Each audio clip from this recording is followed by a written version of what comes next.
Good evening, this is meteorologist Eric Tolman here in the Weather Center, and we do have some changes in the forecast, just to let you know that rain and thunderstorm chances this afternoon and this evening. Isolated rain and thunderstorms are expected to develop throughout the afternoon as a cold front starts to make its way through southern Michigan.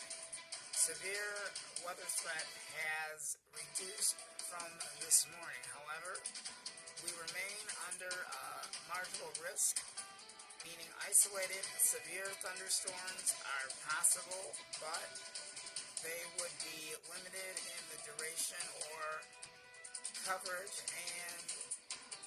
or intensity. So there have been some changes along the way. We'll check out the forecast and let you know where we're at. But just to be aware, if there's any severe thunderstorms, make sure that you're taking cover and get to your sheltered area, but we'll keep you posted throughout the evening. This is meteorologist Eric Tolman. Stand by for further updates, and we will have your extended forecast and another look at the severe weather threat and where we are currently at this time. We'll be right back with another update currently on that status. Stay tuned. We'll be right back.